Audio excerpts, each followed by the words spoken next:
Evening, everybody. Thank you so much for joining us. I'd like to first introduce myself. My name is Benji Folkson.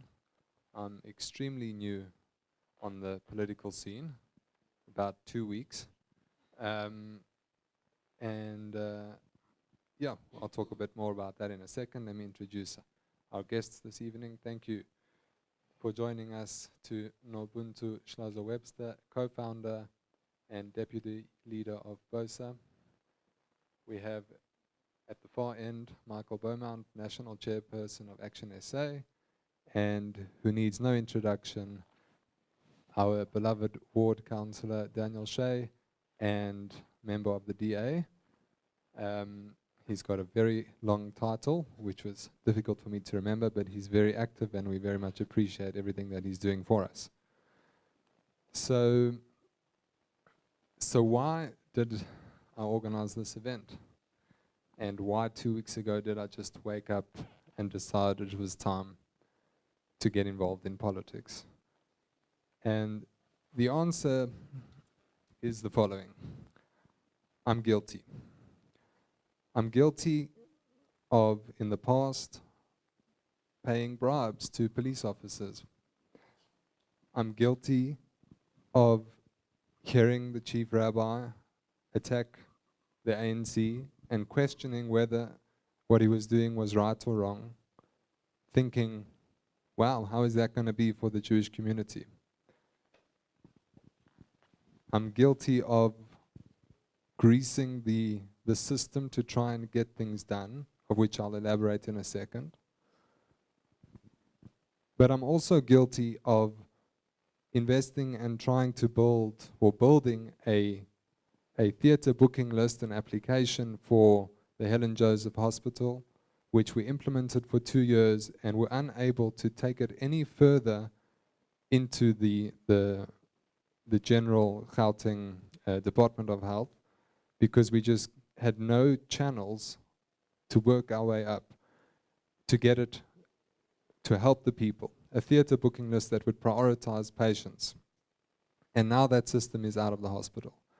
I'm guilty of wanting to adopt the park across the road from where I live, the Glen Hazel Park, and putting in an application, and this is where I greased the system to get my application to the top of the pile, but I went for an interview and they were very happy to allow me to adopt the park, and I'm still waiting for the legal department to draft a contract for me to adopt the park.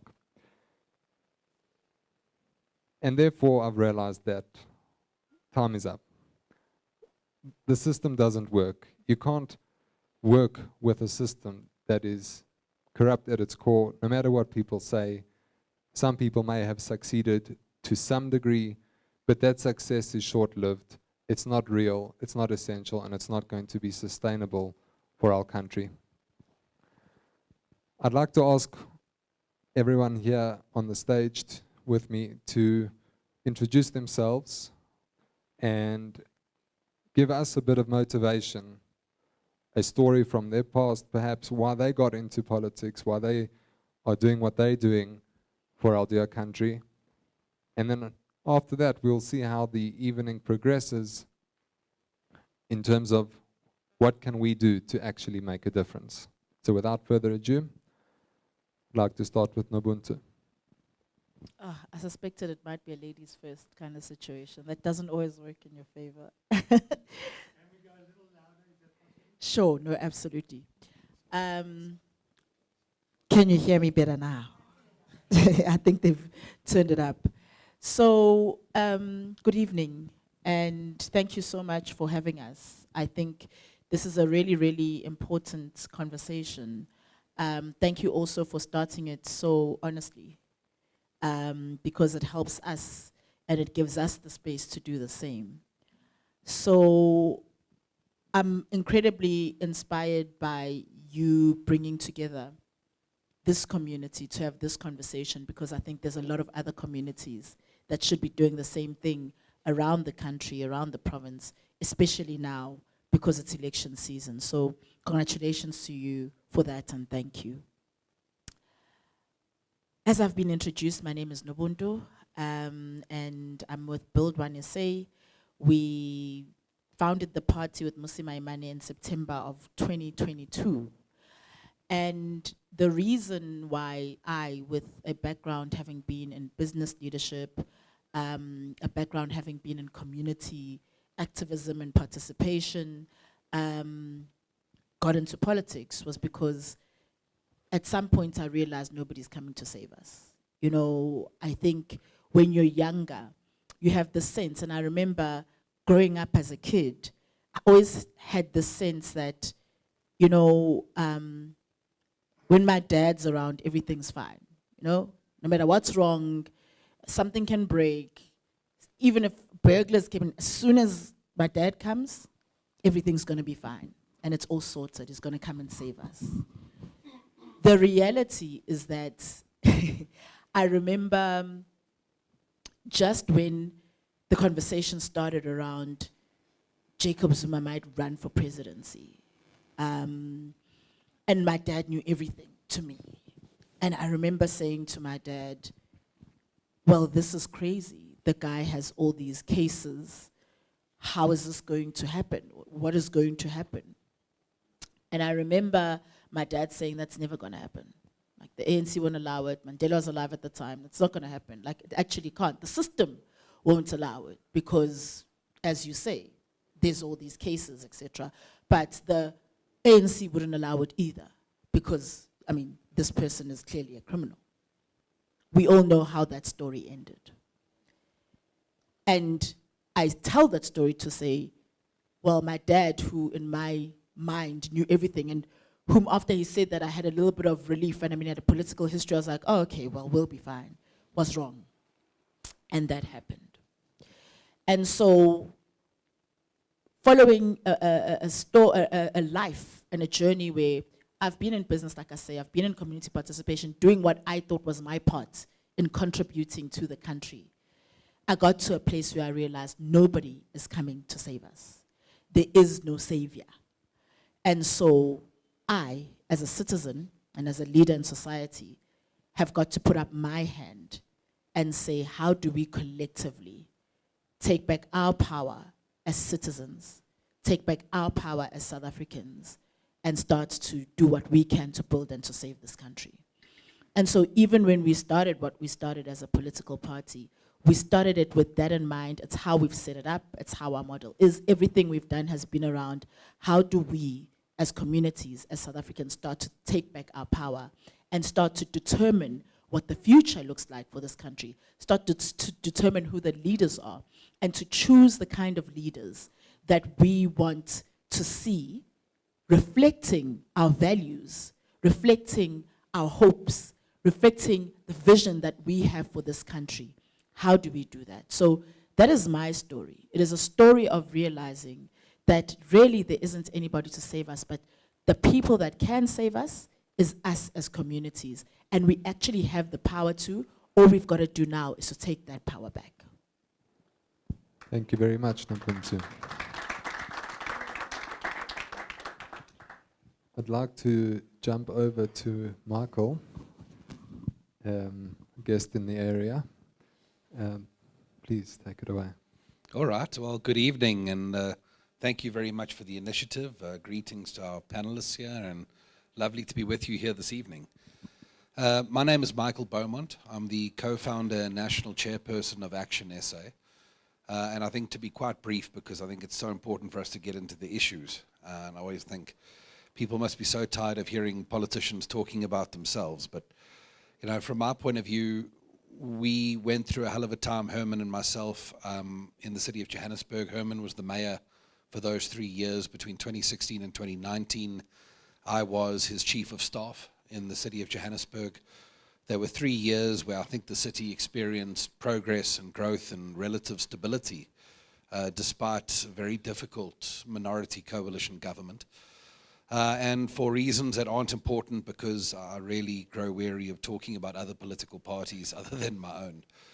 You know, we left our former political home and we were politically homeless, as I think so many South Africans really are.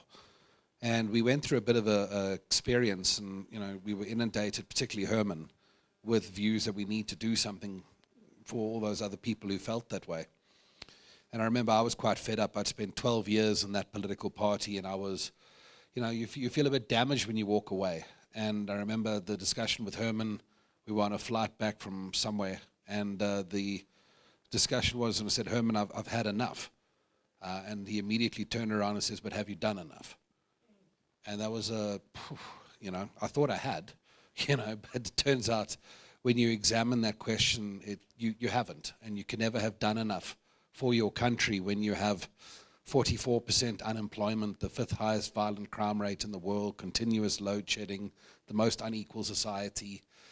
These are titles that hang around the neck of our country, and it requires all of us to do more. The idea to start the People's Dialogue began in December 2019, and that was a conversation with South Africans about whether or not a new political party was needed. Over 2.4 million people engaged that process, and out of that, ActionSA was born in August 2020. If you want to remind yourself of how weird those times were, we were launched in a live studio broadcast in a COVID-19 lockdown when you couldn't have more than 15 people gathered at any one place.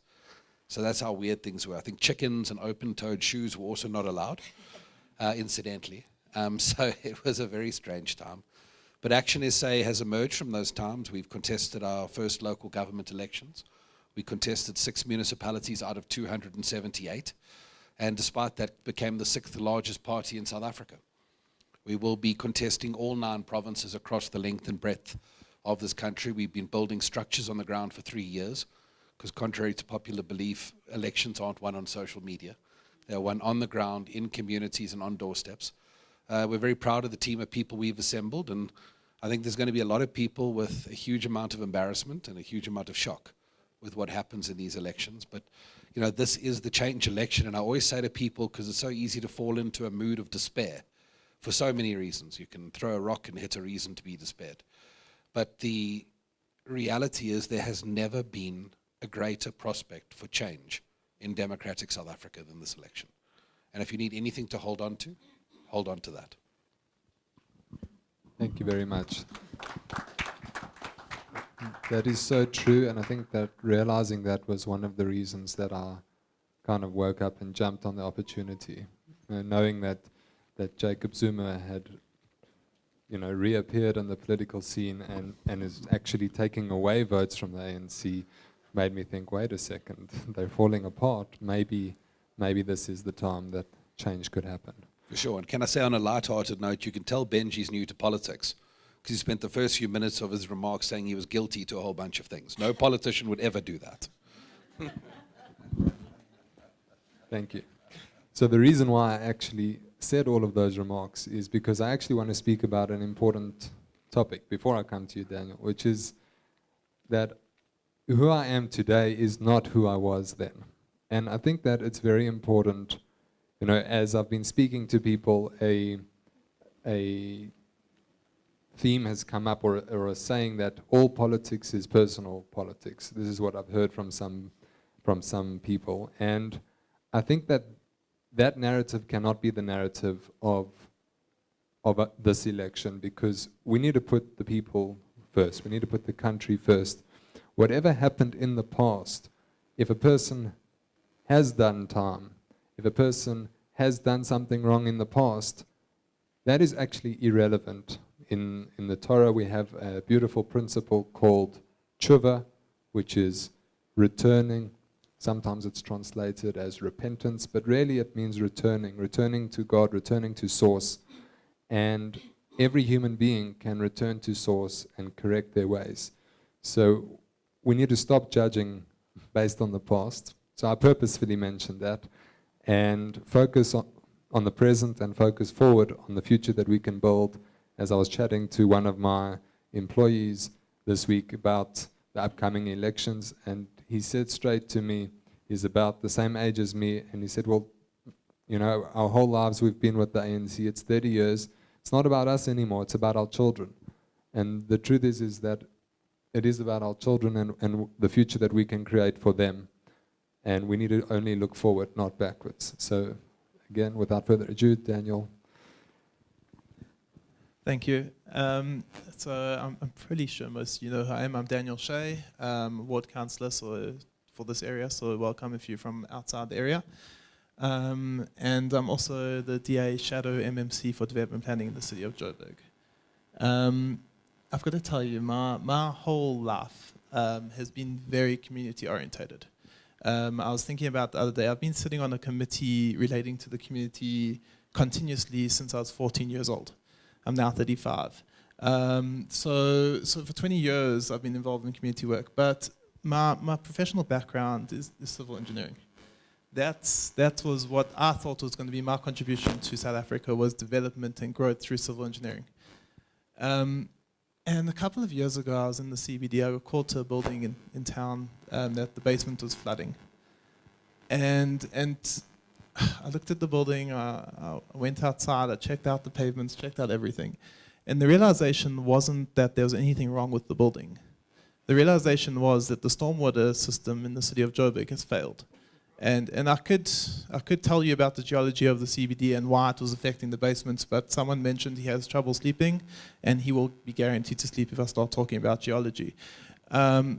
So the issue is just, it's pure governance. It's not a huge engineering project that's unsolvable for Joburg. It's poor governance that has caused this failure. And that's when I decided that the engineering solution to solving Joburg's stormwater issues is putting up my hand for leadership. And bringing a skill set and a mindset of we can do and we can fix to my community, to South Africa, sorry, my microphone hates me, but it's fine, to the city. And that was the start of the end of my civil engineering career and the start of my political career. And it's essentially that attitude that there is a solution for every problem. We just have to change our approach to it. That I think we all have to accept and we all have to embrace in order to move this country forward. Thank you. Thank you very much. So that is another theme that has been on my mind as well, is that, as you said, there is a solution to every problem. You just have to put your mind to it. You have to want to solve the problem. And I think in the same vein of what you just said, that you've drawn upon your own resources, I think that's where over the past 2 weeks or so I've tried to do that. I've looked at my phone book on my phone and just scrolled through, found a few names and started messaging people. And I think this is something that we need to, all of us, we need to start reflecting on the resources that we have. We have so many resources in our pockets, and it's so easy to create something effective in the world.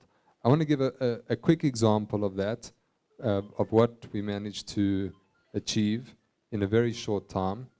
And then that only to demonstrate, and then I want to actually hear from the people that have been thinking about the elections for a lot longer than 2 weeks, what is needed, and what are the things that are on the ground that we need to affect change and get the results that we want. But so what I did was I've got a few friends in media, in billboards, at least 4 or 5, and I messaged all of them and I said, what can we do to unseat the ANC? Like, we've got to be able to do something. You've got massive billboards, you've got some of them digital, some of them static, and of the 4 people, one person responded. One person responded, and he said, totally keen, I've been chatting to the rest of the team, and we'd like to support Herman Mashaba. So I managed to get Herman Mashaba's number and sent it to him, sent them both a message. I told him, I just messaged him out of the blue and said, I've got 25 billboards that are waiting for you. And he phoned me like 2 minutes later. Which I was surprised actually to see him calling on my phone. But it was actually very, very simple. And then the match was made. They met up in the offices and they put up an ad on digital billboards. And since then, thank God, he's gone on to speak to other people in the media industry that are willing. He's spoken to 2 other companies that have already said that they're willing to help as well. And obviously, in their space, they know many more. I know 4 media companies, but the media companies all know each other, and I think that when we look at our own resources that we have available and we just use them, then it becomes a bit of a snowball effect. It really has the power for exponential growth and exponential change, which is why I believe we really can do it if we just put our minds to it. So let's hear now other things. What do we need? What do we need to get the job done? Ultimately, we know we need to take votes away from the ANC, but like strategy, thoughts, let me know. Let us all know.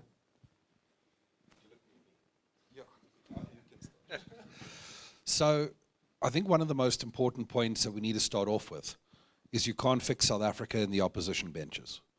I think we've got to embrace that idea and we need to run with it. I was in opposition for many years and I was in government for 3. And you can do more in 1 day in government than you can do in 10 years in opposition. Because the challenges we have, yes, you need accountability, yes, you need oversight. But really, oversight and accountability in our parliament hasn't stopped what's going on.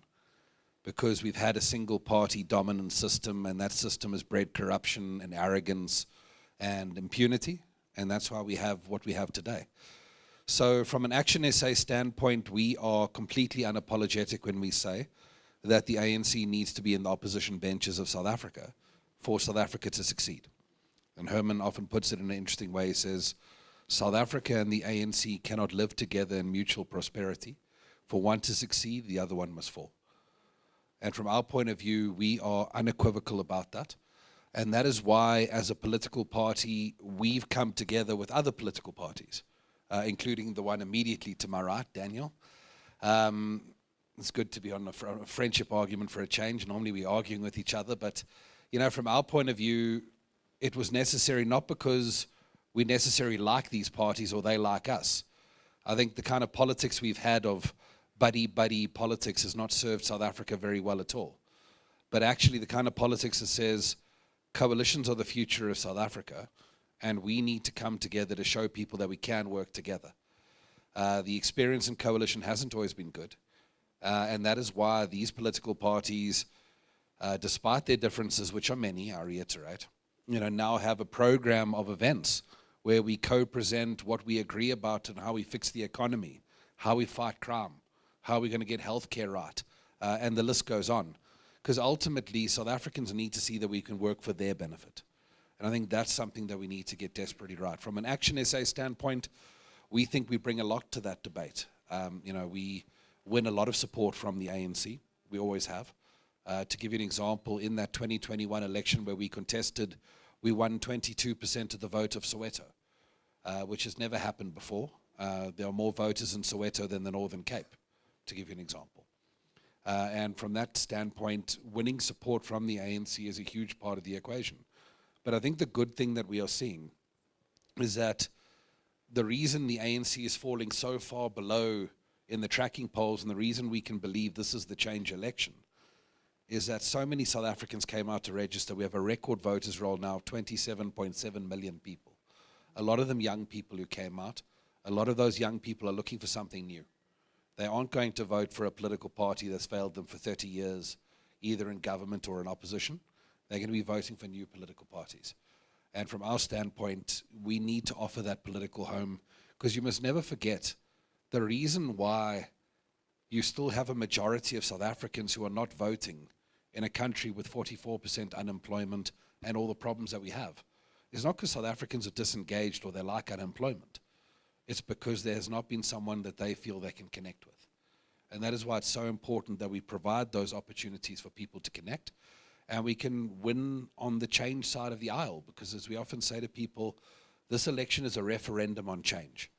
Those political parties that are going to align with the ANC, who are going to equivocate on the question of aligning with the ANC, represent a continuation of the status quo, or perhaps even worse, an acceleration. Those political parties that come together around the agenda of change, those are the political parties that need to achieve the majority so that we can fix our country.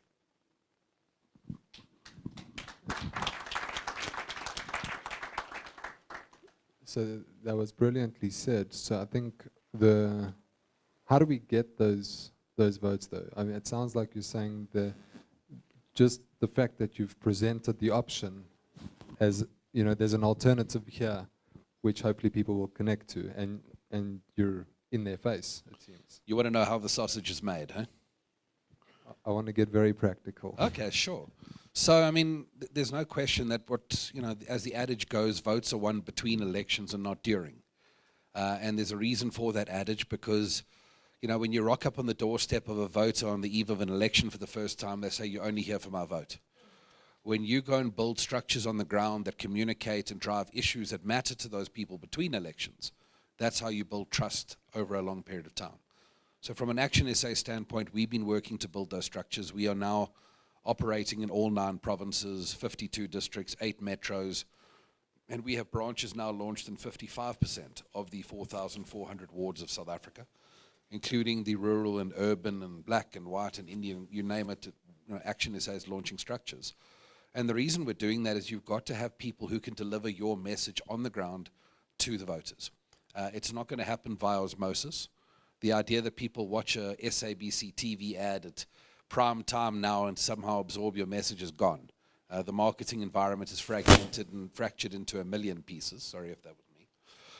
And really what you need is people from that community talking to their neighbors, talking to the people who live in their community about what your political party has to offer so that that trust relationship can be formed over time. And that's what we've been doing for a long time. And you're in a race against time and resources. I mean, I'm afraid the nature of being in new political parties, you can't get to enough people in a 3-year cycle.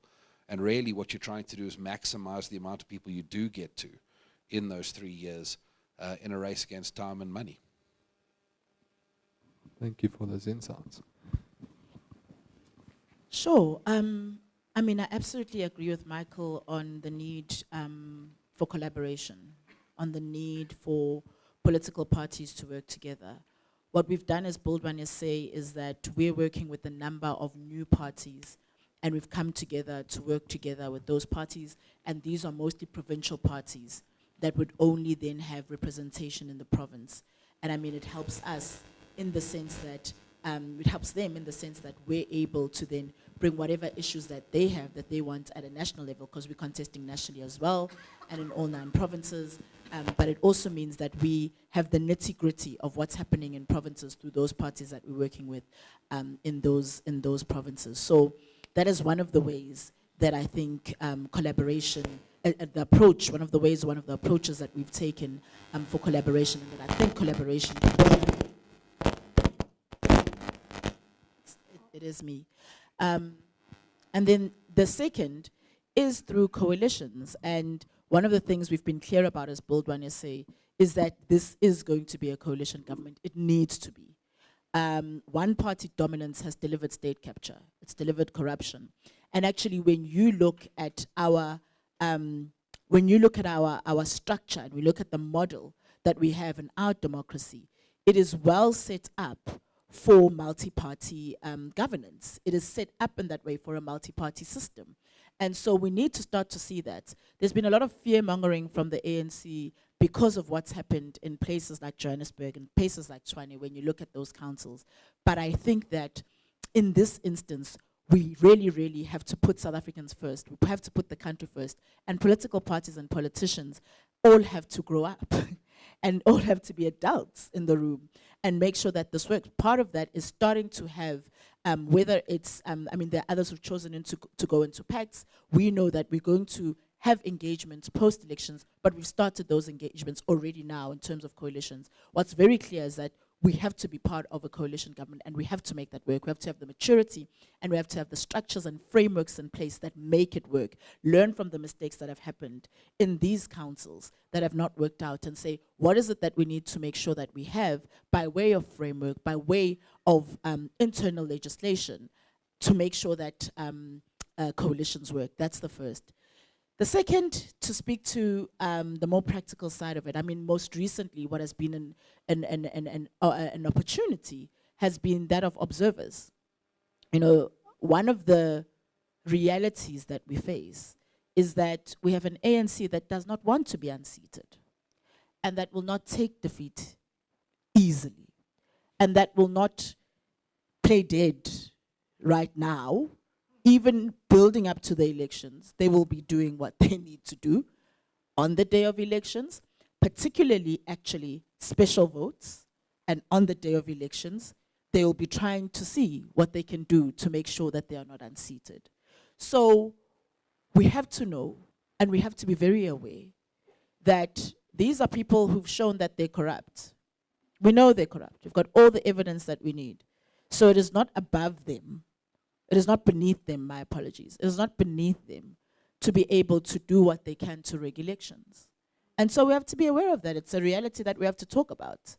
And so the most recent opportunity has been for people to put their hands up to be observers in the election. And that is important, to participate in democracy in that way. There are various political parties here.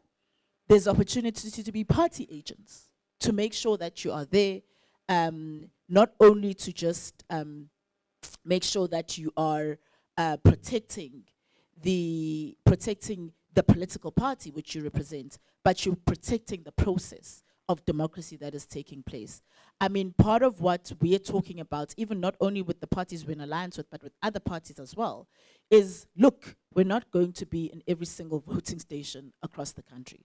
How do we make sure, though, that we have representation across different voting stations, so that we make sure that there are eyes there to make sure that what is happening is fair, is free and fair. So that's opportunity to take part in the elections, and to make sure that we're doing our part to protect our democracy and to protect the processes that are taking place. And then the last, and even more practically, is, you know, what you talk about as, you know, the process and the sausage making and what is needed. I mean, there's various, I'll talk about three kind of parts of it.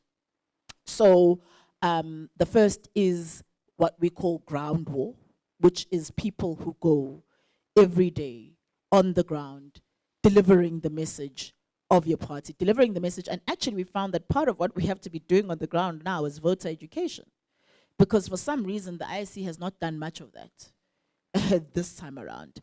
People don't know that there are 3 ballots this time around. People don't understand what the 3rd ballot is for. And there are 3 ballots this time. It's a regional to national ballot, to make sure that there's regional representation, proportional regional representation in the National Assembly. People don't know that. So there'll be a national ballot, a provincial ballot, and a regional ballot. Those are some of the things that people don't know.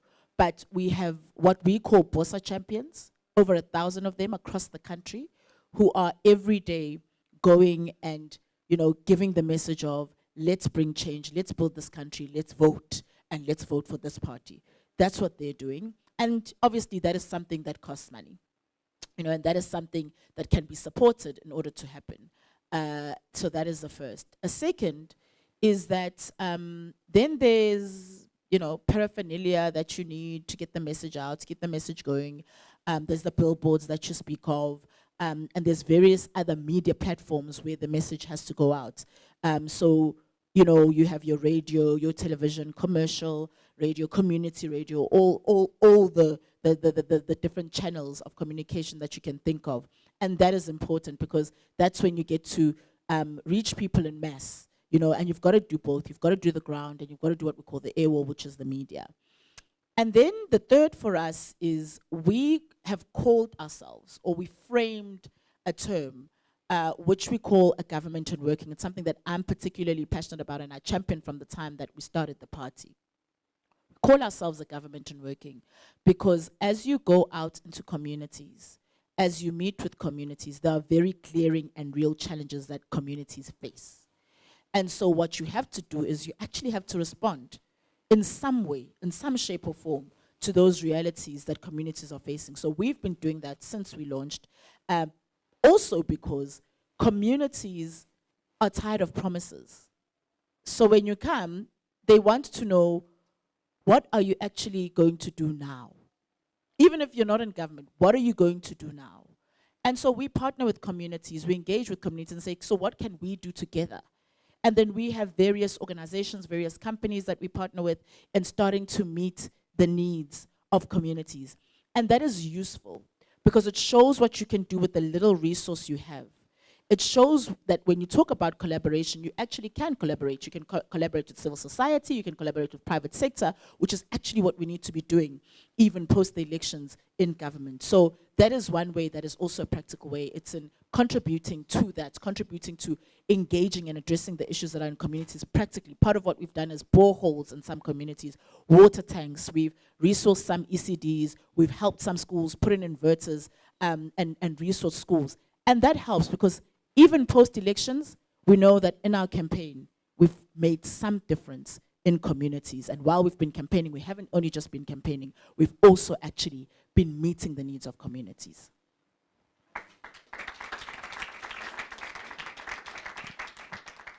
Thank you very much. So I think the last point that you just mentioned, similar to what Michael said in terms of building trust within the communities, an idea just came to me because I'm not sure how you generally go about this in terms of meeting the needs of communities, but I think a big part of this evening is how do we get the private sector involved? How do we get people to, contribute to this election and contribute either in, resources of ability, connections, but also financially. And just something that's sparked right now is, not everyone is necessarily ready to donate to a party.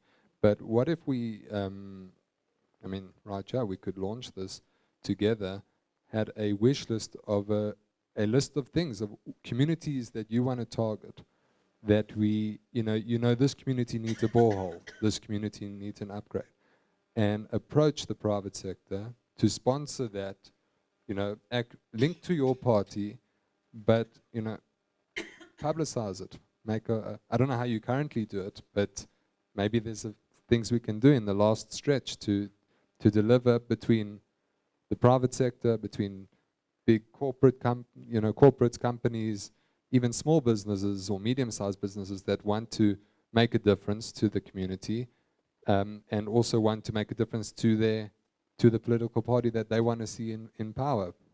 Just an idea. So we're actually already running a campaign. So if you come to our website, Right. there's a campaign, it's there. It talks about the work that we're doing as a government and working, and it gives you actually specific projects that you can contribute to. Like one of the projects that we're busy with now is for an ECD center in the Western Cape, and I went to that ECD center. It really is, it's somebody who saw the need in the community because the children get left alone with each other. What is an ECD center? Oh, sorry, it's an early childhood development center. Thank you. In back in our day, it was called a creche. It's now called the ECD center. But it literally, it is made of like tin, and there's barely any resources there. The lady works hard to even get food for the kids every day, but that's for an example of one of the projects that it's in a community called Pumla Mqashi in Western Cape, and I actually visited the community about a month ago and visited that ECD center. That, for example, is something that if you come to our website, you'll see that campaign and you'll be able to donate specifically to that. So you're able to donate to various projects that we're working on. Thank you.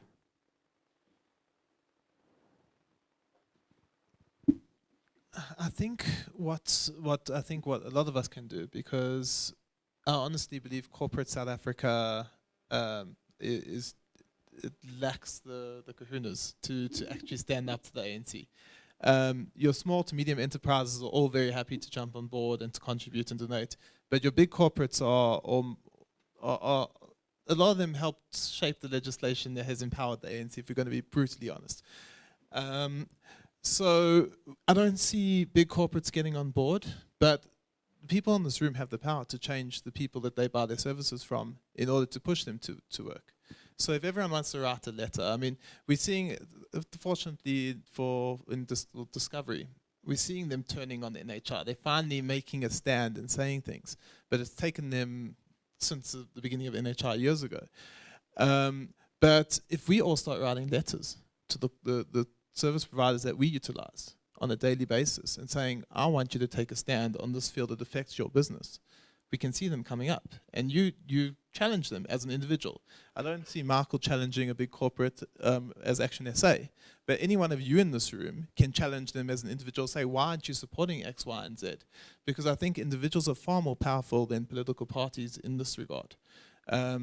So that's the case. If we want to get corporate South Africa on our side, it's going to have to take a mass upswelling from individuals.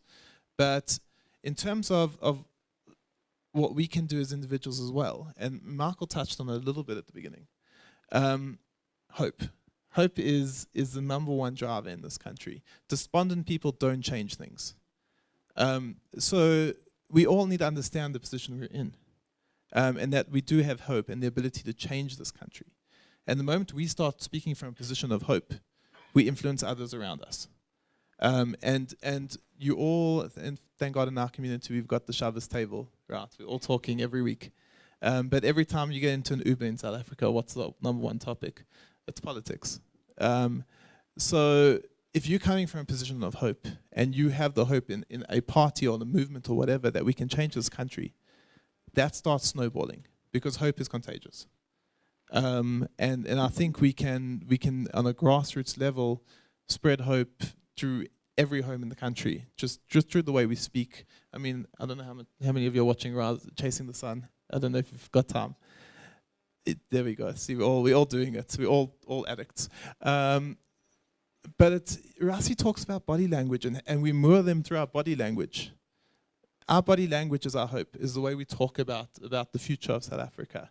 And we can influence everyone around us and mobilize them just through that sharing of that hope.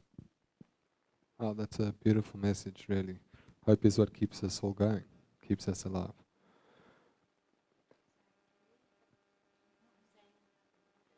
Yeah, please. Would you like to contribute?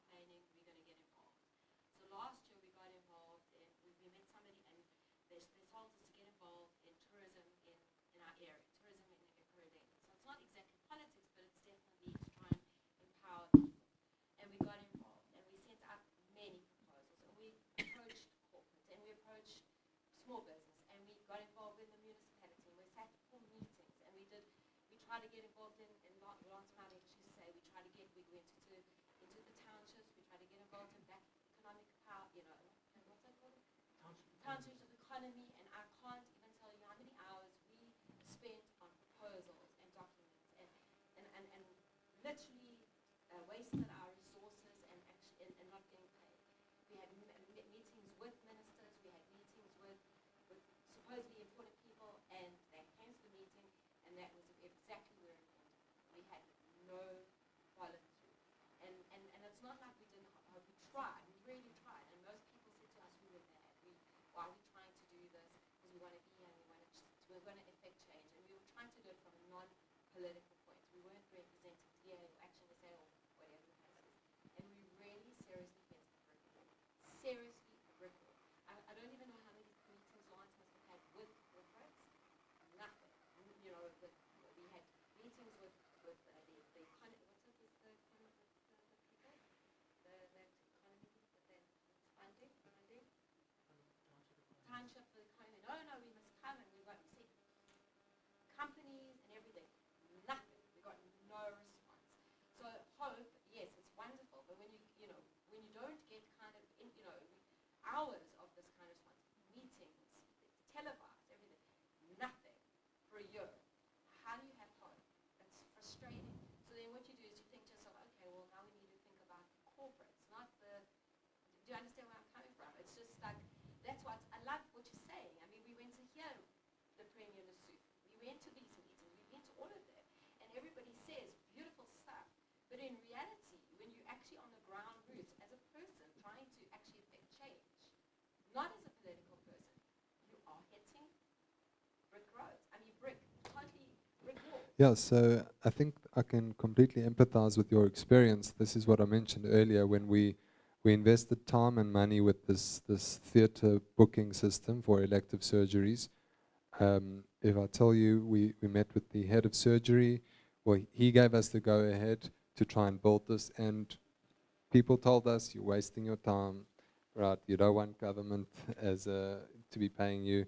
And I mean, we didn't want to make an absolute killing, but we wanted to it was a good product. You know, we had a solution. My partner was a doctor at the time, an intern, and he saw the need for this. People were falling through the cracks. The way that still to this day, the way that elective surgeries are done are through a paper diary, and people are completely forgotten about. You know, there's no prioritization. People could be waiting for years. And I walked a similar journey to you, only to be completely frustrated. And I think that is exactly what this meeting is about, in that the hope is not that we can fix this country with the ANC in power. I think, to reiterate what Herman said, and I think that it was so eloquent the way that you phrased it, Michael, because kind of, it's a paraphrasing of verses in the Torah, but the ANC and South Africa cannot both be prosperous. And as long as there is an ANC in power, you can't even do good. You can't do good. That's why the hope that I think Daniel's talking about is the hope for change in government. Because when we have a new government, then all of our good intentions will materialize into a beautiful society. Yes, thank you very much. I think your point is very well taken, and I'd like to just make a comment. I was drawn to this meeting because your title was How to Unseat the ANC. And my biggest objective, as I imagine, speaking for so many, if not the majority, is to unseat the ANC, the corrupt ANC that has brought us to this terrible state that we're in this country. Daniel, your hope word is great, but I don't think it has any substance, because we need to have passion. And how do we actually imbue in others passion? I've just had a wonderful little idea as I was listening to each and every one of you saying such wonderful things. What about us? Each one of us sitting here on our bums, going home, we've got some time, and taking our network of people in our particular range. So I know I've got a big network, from those that are close to me, to the little bit further out, and to those that I happen to know for other reasons. And you write a message, beautifully crafted and drafted message, to the effect that we are very close to elections. And we're quite sure that everybody living in South Africa and with an intention of living here would like to see a change.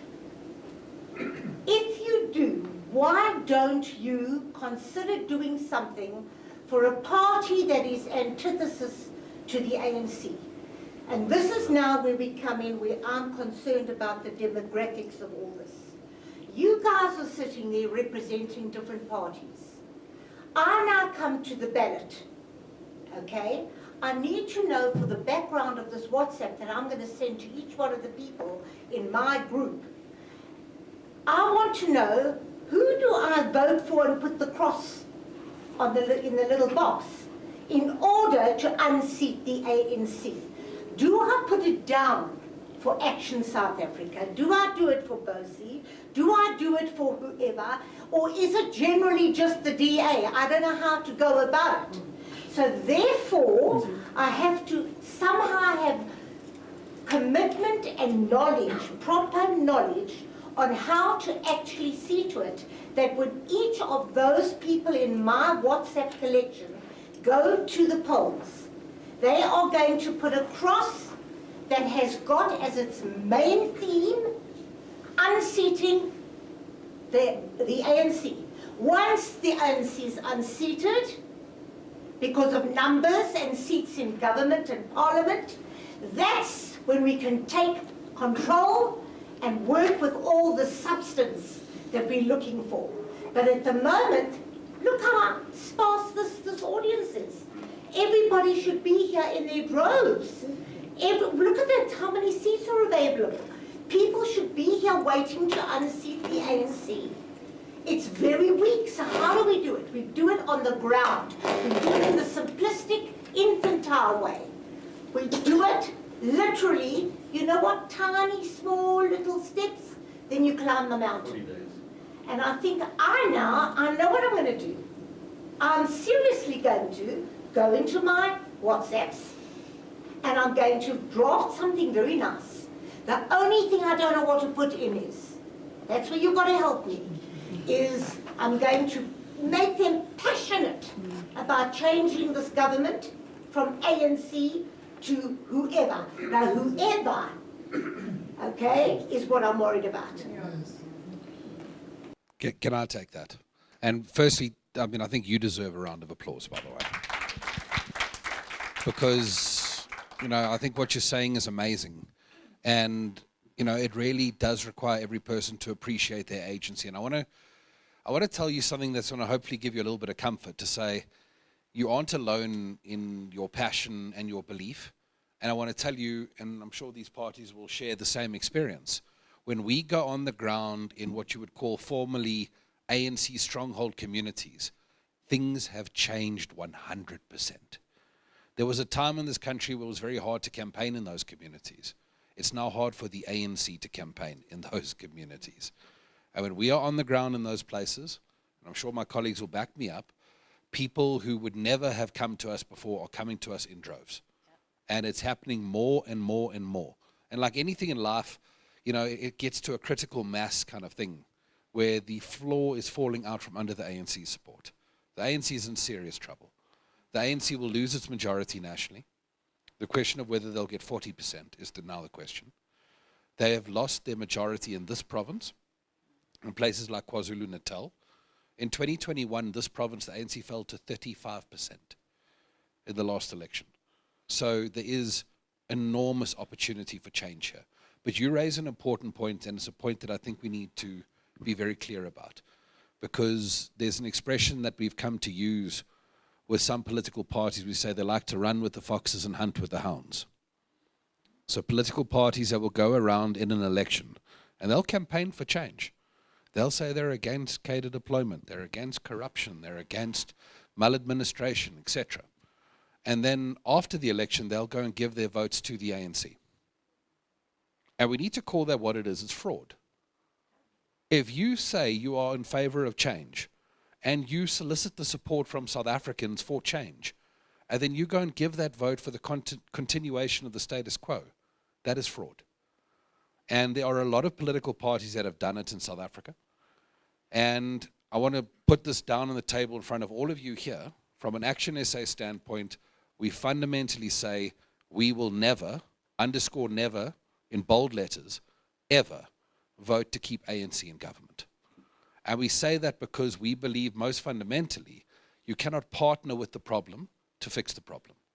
And if you appreciate that the problem with our economy and joblessness and load shedding and corruption and cadre deployment, and you can keep going, the problem behind those issues is the ANC, then you cannot partner with the ANC to solve those problems. I hear political parties, even some of whom we work with more closely than others, who talk about the idea saying, well, you know, if we don't get a majority, then maybe we'll work with the ANC. And you say, but how can you go to court and fight cadre deployment, and then you're going to co-govern with the ANC?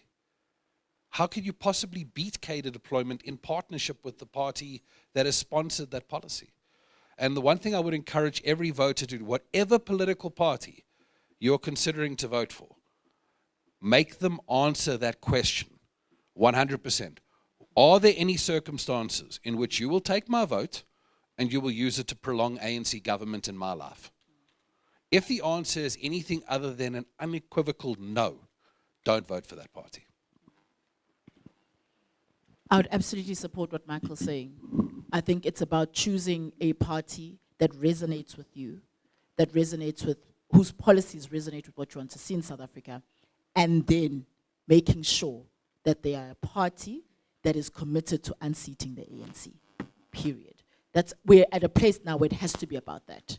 Because any sort of compromise, you can't afford another 5 years of the ANC in power. Can I just ask you something? The ballot paper, when it gives you all the different parties, right? And you've got your square and your cross. What's it going to look like? Because I'm coming there with my pen, I can only put across once. So as much as I may want to do Action South Africa, yep. DA, yep. Bosie, yep. I've done it. I've got it out of my chest. I'm finished. Happy. Okay? I can't do that. I've got one to choose. So I need to know, what is your ballot paper going to look like, so that although EFF is, I'm finished, I'm not doing that, ANC, how do I know to go to the square straight away? It's going to be big. There are a lot of little parties. I need to go straight in where I know the cloud will be the best. So the ballot paper, there's going to be 3 ballot papers. You'll have a national one, provincial, and a regional. Each one is going to start with the alliance. It starts with the Alliance for something. That's the first party. Is it, what is it? It'll be done in African alphabetical order. Independent Congress, ARC. No, it's the Alliance for something that won it's the Alliance for something. Yeah, the Alliance for something is the first one, and then you'll see the list. I will just add Bosa's number 5. You'll see the list. So you'll have the name, you'll have the abbreviation and logo, and then the boxes at the end for you to choose. And there are 3 options. So you could decide, actually, regionally, here's who I'm going to vote for. Provincially, here's who I'm going to vote for. Nationally, here's who I'm going to vote for. But you're right, you can only vote for 1 on each ballot, but you do have 3 chances to choose a party. Okay. Tell us what. Well, since this is actually to you because you brought it up, firstly I want to say that hope is negative if it isn't attached to faith. So remember, people say, hope this, hope this, hope. It's negative if you don't have faith that things are going to change and things are going to work. Now, last big election I voted in Wendywood, and I noticed that the cops didn't have the mark, you know, and I learned that, and I was telling everyone, the whole world I was telling this, and no one found out, you know. So basically, all the cops and all the police, all the people under the payroll of the ANC voted the day before so they can be on duty. None of them got tagged. And, you know, they just recycled all the cops. And, you know, I even went and I spoke to this lady. And she is intimidated. She can't choose to vote who she wants because she's part of the police, the SAP. And she can't choose what to, she has to vote ANC because she's part of this boys club, you know. And, you know, it's frustrating because if I see that again, you know, I tried last time, it went nowhere. What am I supposed to do this time? Like, I mean, how are we going to reclaim that earlier? And I think that just like blockchain technology, everything is recorded. And just like your project hit a Stonewall, and just like your project hit a Stonewall, just because it hit a Stonewall there doesn't mean that doesn't have a return. You know, because there's a record that you did what you did and you sat with those people you spoke with. And there's a record that you didn't for a time that nearly worked, that it could be possible, you know. And therefore there is a future, there is faith to have these things will come around. Thank you. So can I ask another question? Daniel just wants to respond to the one. So I have to tell you, as my experience as a councillor in the city of Joburg, Joburg has 40,000 employees, roughly. Most of them got their jobs because they're ANC members. And I can tell you more and more, city officials are coming to me and saying, you guys need to take over. You guys need to... Guys who owe their entire employment to the ANC are no longer backing the ANC. It's public officials all over are turning against the ANC. The time is now at every level, and every person in the country is changing who they're voting for, and they're moving in a more positive direction. So maybe last time they might have felt they were trapped by the ANC. I'm sure this time they've got their minds way more open than that. Thank you. Question made. Thank you very much. And I think everybody's just jumping the gun here about talking about ballot papers and where and how and what we do. The thing is, I was recently at the Biz News conference where each one of the political parties was given a chance to speak. And what I liked about it there was that each one of them stood up and said, I am for this. I'm Herman Mashaba. I am a capitalist. He's a businessman. Gayton McKenzie, whatever he spoke about. That each one has got his principles. Could you please tell us here tonight, what are we voting for? What are the 5 cardinal things that you stand for that you would like us to put your cross against? Our cross against, sorry. We know that. I think I actually want to respond to both of those questions, because to unseat the ANC, firstly, what Michael said is 100% true, that your vote can't be used for the ANC. So that is an important thing that needs to be investigated into every party. But I think any party that is opposition to the ANC, and really what you have to realize, you know, especially majority of the people in this room have not been voting for the ANC. If you've been voting for the opposition, for the DA, whoever it is, you've already been voting for, you know, to unseat the ANC. So the influence that you can have is not to, you know, tell your friend, well, let's, the 10 of us, not vote for the DA, let's rather vote for ActionSA. That may make a difference if it was relative to, or related to Michael's point. But I think the important thing is the influence that we can have on the broader community. For example, I was chatting to a friend 2 days ago, you know, regarding this event, and he said to me that his nanny is an educated woman, but she is going to vote the ANC, and he can't convince her. I mean, that is where we need to be focusing, is the people that are voting for the ANC, and also all of the parties such as the EFF and MK that, you know, align more similarly and would form a coalition with the ANC. Those people you need to have a conversation with them. It can't be that somebody working in your employment in any capacity that you have a daily interaction with can be voting for the ANC. You know, these are the conversations that we need to have. Now, obviously, I think that your letter to send to your whole WhatsApp list is extremely important, but make sure it's also being sent to the people that aren't already voting against the ANC. It's being sent to the people that need to hear the message.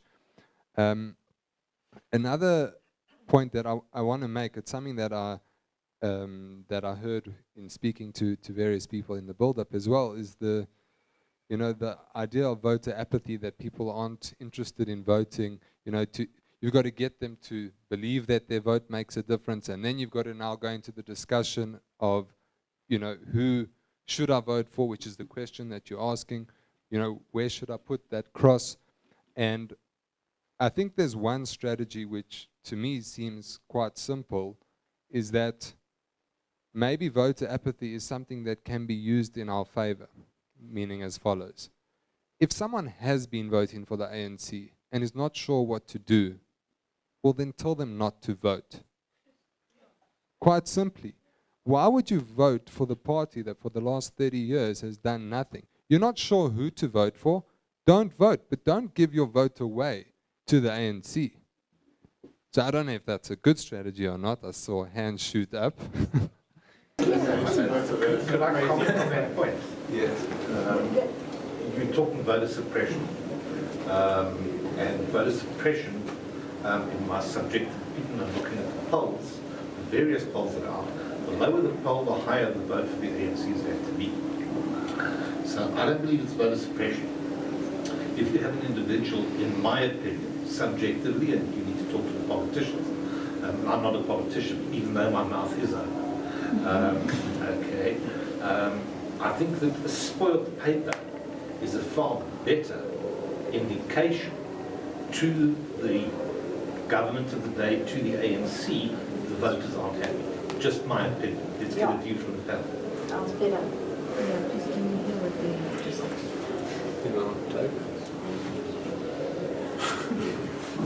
Yeah, I think we need to move away from this kind of thinking. And I cannot tell you enough how the biggest thing we need to break is the philosophy that many ANC voters believe in, that by not voting, they're punishing the ANC. A lot of people who say we're going to teach you by showing you that we're not going to come to the polls. Actually, it was the ANC stayaways of 2016 that created the change in Joburg and other metros. And even in 2019, there was a relatively low ANC turnout relative to other political parties for the same thing. The problem is politicians love when people don't vote. They love it. It is their favorite thing in the world because it allows them to come back. If you look at the dynamic in South African politics, most of the votes the ANC has lost, it's lost to the I don't vote anymore column. Those votes haven't really been won by any other political party up till 2019. Here and there some, but most of it's just not voting. To the point that in the last election, voter turnout was 46% of registered voters. That percentage is in the 30s when you apply it to those who are eligible to vote and don't. So the message can't be to tell people not to vote or to spoil their ballot. The message must be to vote for any political party that's going to bring change to the country. And, you know, even as a group of parties, I mean, we get up and we talk publicly and say, I want you to vote for ActionSA. Here's the reason why I'd like you to vote for us. But if you can't vote for us, vote for another party that's going to bring change. Because ultimately, as long as that vote is for change, that is what's going to be required to get things right in our country. You also want to be careful about a scenario where you have an election that removes a national government like the ANC, and that one that is prone to non-democratic tendencies, let's call them. And it's such a low voter turnout that it actually brings into question the legitimacy of the election. Those are things that are very dangerous for a young democracy. You don't want that. You want a clear and unequivocal voice that says, out of government you go, and into the opposition benches. And that's what we must work to achieve. There's a question about what the parties represent. I mean, maybe now's not the right time, but I hope at the end of the evening we can talk about, because that stuff's important. No, go for it now. Can I just add something to what Michael was saying before we get to that? I think when I started at the beginning of the evening, I spoke about power coming back to the hands of the people. And I think if there's anything that we should be convincing South Africans about, it's about their power. I know that many people feel despondent right now, looking at the situation. But I think part of our job, Daniel speaks about hope, I speak about reminding South Africans that the power is actually in their hands. And that starts with voting. And I think that's the work and that's the job that we've got to be doing. The second is to say that the issue of spoiled ballots and abstaining is one that's frustrating, if I may put it that way. We have a list of political parties on the national ballot that sits at 46. On provincial ballots, we're looking at about 30-odd parties on each provincial ballot. And so the reality is that there are alternatives. People like us started parties, are in opposition parties to give South Africans alternatives. There are enough alternatives. Out of a list of 46, there's got to be somebody that you can look at and say, okay, this is the person that I can trust with my vote. Because at a list of 46, if you're saying there's nothing else that you can find, then maybe you actually just don't want to participate in democracy. Thank you to both of you for responding to that point well. Let's hear about ActionSA. Look, I'm going to be relatively brief because I think you want to hear from all the different parties, and although the tendency is to filibuster for the rest of the meeting now, I'm not going to. I think firstly, we are very clear that it's got to be about the economy and about job growth. We're very proud to be led by somebody who succeeded in business before they came into politics. We say that you must be very nervous of politicians who get rich in politics. Because if you're honest in politics, you can't be rich. And from that point of view, we put forward a number of solutions relating to how we will grow the economy, critical amongst which is we have to reduce the stranglehold that unions have over our economic direction. We need to make sure that we are providing real support for small businesses. We've got to have an environment where there's a rule of law, where there's a stability of energy and water. And in many ways, the things about an economy, people like to deal with the economy with a jingle or a slogan, but in real terms, it's about getting the basics right and doing it in such a way that businesses can go out and make money and succeed, and that we don't want to be apologetic about that. We want businesses to succeed so that South Africa can tax those businesses and we can use that money to make our country succeed. From our point of view, we are very strong on the issue of the rule of law. We go further than many parties in as much as saying that I'm afraid against that lovely principle of the Torah you mentioned earlier. I think there are too many violent criminals in South Africa who are coming out of prison to hurt more innocent people. And we believe that more prisons must be built. We believe that life means life, and we throw away the key. And we believe if you have hurt people and you go to prison, we need to make sure that you work to fix the societies that you've been so instrumental in breaking, by way of an example. Now, we're very strong on the issue of immigration. It's often misrepresented. We occupy what we believe to be the middle ground, the rational middle ground on immigration. To our left are people who say you're a xenophobe if you talk about immigration. To our right are the people who want to raid businesses and act like quasi-law enforcement units. Our bottom line is we want the world to come to South Africa, but they must come through our borders legally, and when here, they must obey our laws. And there's no successful country in the world that operates on any different principle. If you doubt me, walk into Botswana and see how you'll be treated. These are fundamental principles of a rule of law that have to exist in our country. We believe fundamentally in the fight against corruption. And we're very proud also to be led by someone who's not just succeeded in business, but succeeded in government. When Herman Mashaba was the mayor of Joburg, and I remind you, if Joburg was a province, it would be the 5th biggest province in South Africa in terms of its size and population, etc. He appointed a former Scorpion. And you remember the Scorpions and the effect that they had? They investigated over 6,000 cases of corruption, totaling more than 35 billion rand, and made over 700 arrests. Now, these are the track records of people who have done real things in the fight against corruption, because I want to remind you, on paper, everyone is against corruption. Read the ANC's policy, they're against corruption. And yet there's a lot of corruption. We need to look at what people do and not just what they say. And I think that's where a track record becomes very important, because everyone says good stuff. It's about whether they're going to deliver it when they're given the responsibility to do it.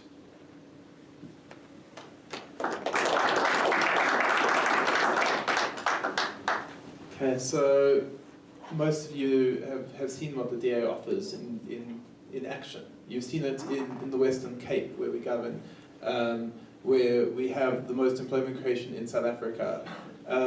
You've seen it in terms of the LEAP law enforcement enhancement program happening in the Western Cape, which has majorly reduced crime. We have a track record of good governance. We have a track record of improving wherever we govern, whether it's Midvaal, where we're in coalition in Tshwane, we are making huge inroads and we're improving the credit rating of the city. That is our brand. That is what we do. We bring good governance wherever we govern. What are our priorities in terms of bringing to the country? We want to create jobs. We want to fight crime. We want to, I don't like using the term load shedding, you all know that. So we want to reduce the ANC blackouts and that. And water shedding, which has become a major issue for the residents of Joburg. It's something that the DA wants to take on. We want to improve the quality of education, because currently our education in this country is actually worthless. These are our campaign promises, and we have a track record of delivery. We want to get 6 million people out of poverty, create 2 million jobs. This is who we are. This is what we've always done in terms of how we enhance this country. We've proven it in the Western Cape, we've proven it in Midvaal, and we're proving it in Tshwane right now. Yeah, that's our offer to you, and it's a brand you can trust, and it's a brand you recognize.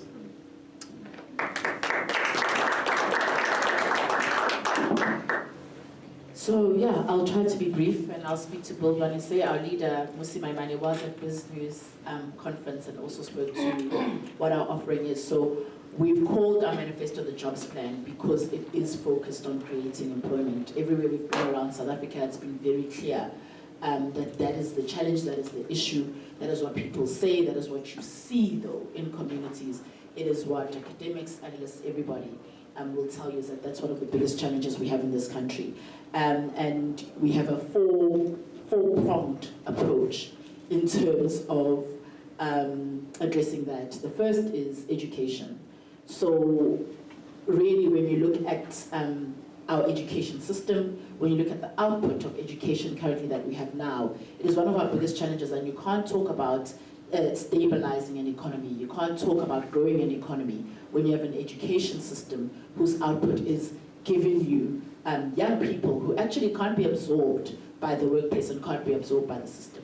And so you look at issues like the quality of education in a pass mark of 30% for many subjects. You look at the pass rates of about 80%, which we celebrate, but then you have close to 70% of young people who are unemployed, partially because they simply are not set up for the workplace and do not have the relevant or requisite skills that are needed for the workplace. So education is very important to us. First of all, it's changing that pass mark. It's ensuring that teachers are adequately remunerated, adequately skilled. It's having an education ombudsman that's making sure that all the schools that are in the public sector have the adequate facilities, infrastructure, resources, professionals as well. So really that's the first. The second is around safety. You also can't say you are stabilizing or growing an economy when you are in a country, in a province, in a city that isn't safe. And so very important to us is that issue. It's ensuring that we decentralize the power when it comes to policing in this country. It's ensuring that you have strong community involvement, working together with policing. It's ensuring that you digitize the system, because actually a lot of what happens and a lot of the corruption that happens in the policing system and law enforcement, as well as in the criminal justice system, is because there isn't digitization of that. And lastly, it's making sure that you get rid of corruption in the system. There are many law enforcement officers and even people higher up who are in higher ranks who are actually corrupt. And so when you have people who are corrupt in the policing system, it's obviously not going to work. And so that's last on that issue of safety. Thirdly is capable state. One of the most important things, sometimes when you look at some of the policies of the ANC, and you made an example of township economy, which is I'm going to speak to now as our fourth focus. The policies are there, actually. The institutions are there, actually. The issue is that you don't have capable state. You don't have the right governance, you don't have the right people who are in those positions. So the first thing is making sure that you have people who are skilled and you get rid of catered deployment. Have the right people who are skilled enough to be in the positions that they need to be. Ensuring that you have specialized corruption courts to deal with the issues of corruption. We sit now with the state capture report with people who have been named, who have not even been probed, let alone to have been arrested. That is the reality in this country. And so making sure that you have a capable state, a lot of that has to do with making sure that you have the right people in place in those positions. And then lastly, we have a focus on township economy. Because the reality is that when you look at the mainstream economy, and you look at over 40% of unemployment, you look at over close to 70% of youth unemployment, the reality is that the mainstream economy cannot actually absorb the levels of unemployment that we have in this country. You've got to have an expansive economy, and in order to do that, you need to expand not only sectorally, in looking at new sectors and growing sectors, etc. You also have to look at spaces like townships where you actually have consumers and be able to grow those economies and make sure that, first of all, you have SEZs, which are special economic zones, and that businesses are able to operate in townships, are able to grow their businesses into townships, are able to open branches, etc. in townships, and have tax benefits and all the benefits that come from special economic zones. So in focusing on the township economy, ours is to say let's have special economic zones that sit in townships, allow for businesses to be able to establish themselves in those townships, and that way you'll be able to also invest in businesses that sit in townships, even those that are started by people who live in the townships. What that does also is it creates a healthier community. Part of the issues that we have is that we have people who travel and traverse every single day from home at 4 or 5 to be back at 7, 8. What is happening to the family? What is happening to community? Then you have issues like drugs entering the spaces, and it's because families aren't there. It also affects education. Parents aren't there to be able to be with their kids. So that is the second on the issue of economy. And then lastly, we speak of a Jobs and Justice Fund.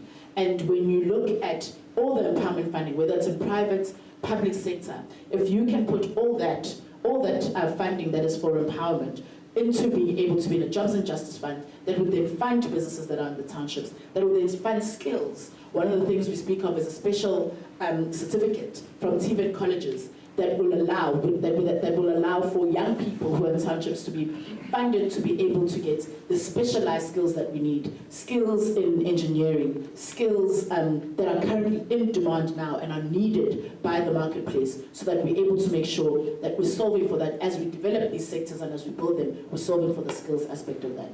But in a nutshell, that's what it is. It's the jobs plan. It's making sure that we're enabling the environment for employment in this country. Thank you very much. Thank you to each of the parties for presenting. I think the important thing for me, the takeaway, is that each of the parties sitting here want to unseat the ANC. They're all fantastic options to vote against the ANC. But again, the question that we need to walk away with is, what can I do to help? What can I do to help that snowball get bigger and bigger?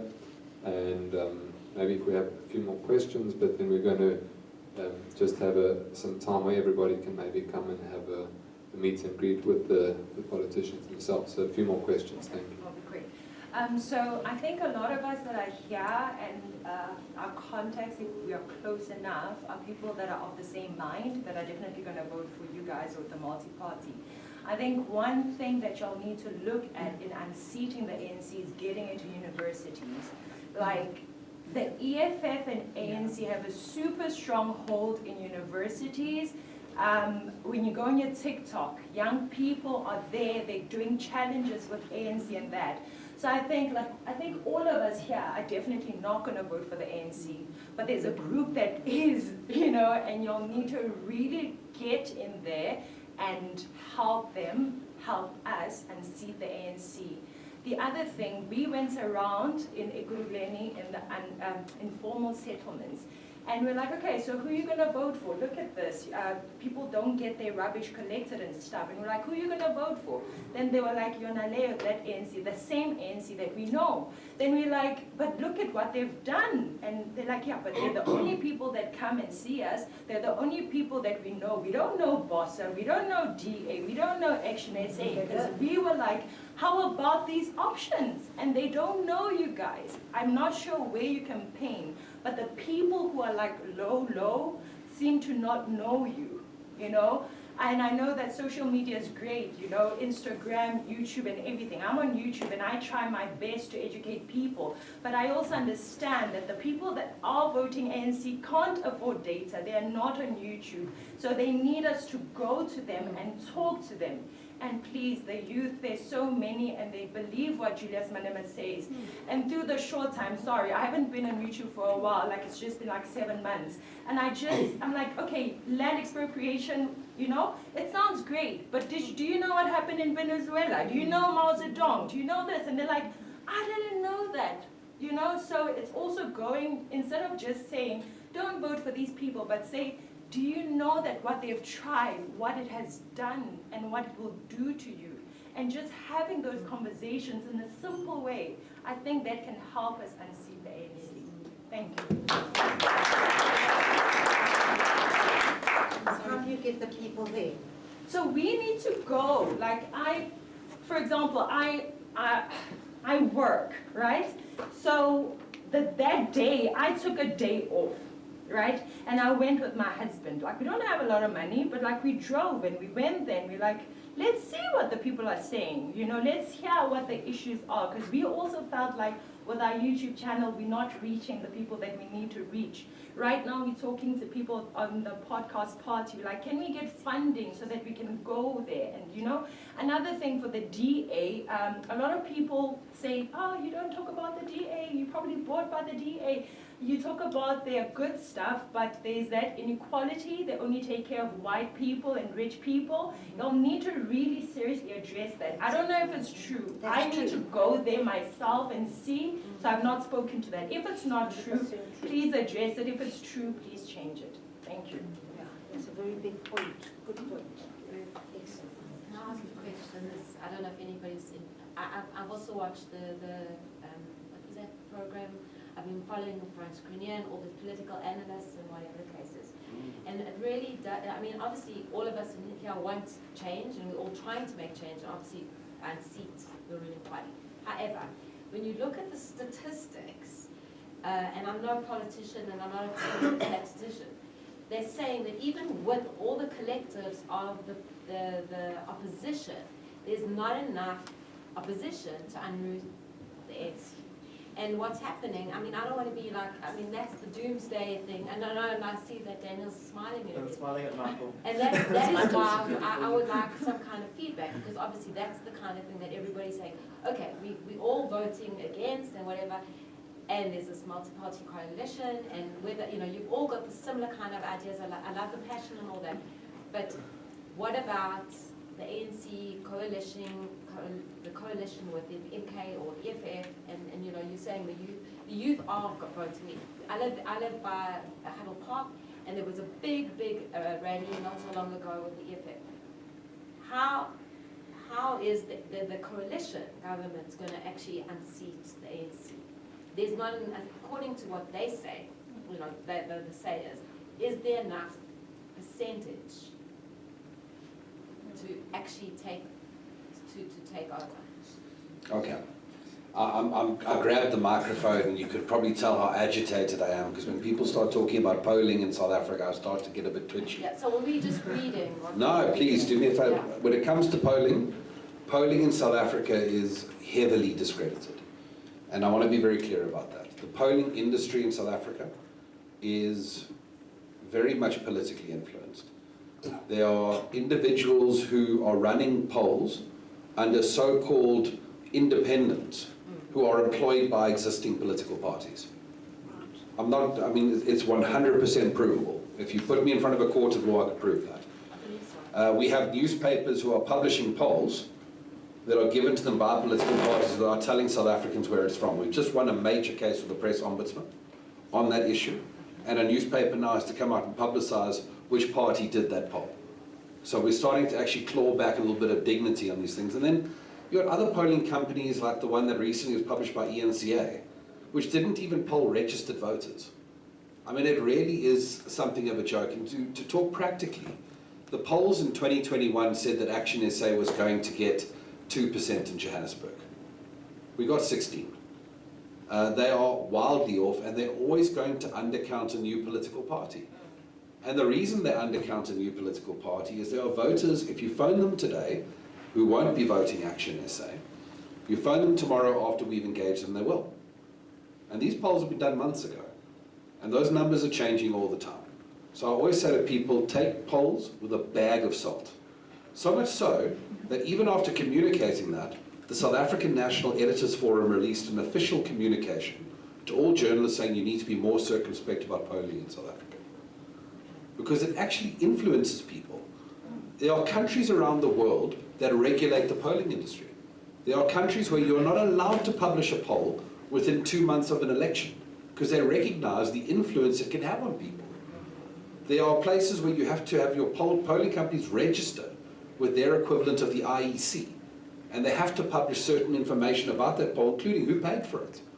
And in South Africa, we have no regulation at all. And that's why we have the joke that we have. Now, I mean, to offer you a little bit of perspective on this, I do believe the multi-party charter has a prospect of getting over 50%. And you've got to remember the most important number in that equation is 14 million. The number of registered South African voters who have stopped voting. Now, when those people believe that this election is the change election, and when those people believe they're going to come out and vote for someone who's going to bring change, that's going to have a big impact on the overall number. But even if we don't get 50% plus one, The likelihood of the ANC being in the low 40s is very real. The likelihood of the multi-party charter being in the low 40s is also very real. You're probably going to have an equivalence between the two. There are other parties who are not in the charter that are good parties, led by good people, who we can work with as well to increase our numbers. And you have this interesting dynamic in South Africa, where when you vote for a president or a premier, I don't think anyone really knows this stuff. It's a little bit about the French presidential system of election. So a party puts forward a candidate, there's a round of voting. If no party gets a majority, no candidate, the weakest candidate is kicked off and you do another round of voting. Now the people who put forward that candidate need to decide where they're going to reallocate their support. And that becomes interesting because you're going to have a dynamic where the radical left, as they are called, right, will be the first candidate eliminated. And they're going to have to determine where they're going to allocate their votes. And there's a lot of people who want you to believe there's going to be a coalition of the radical left in South Africa because fear moves voters more readily than hope, they believe.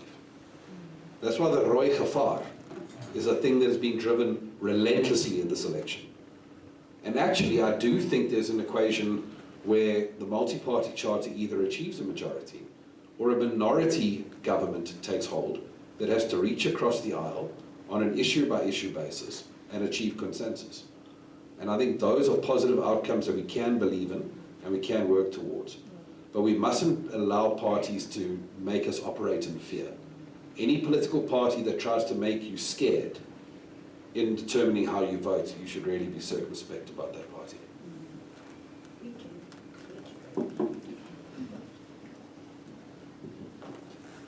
I think something that's very interesting that hasn't come up tonight at all, considering it's a Jewish community type event, is the effect of the ANC's stance on Israel in this election.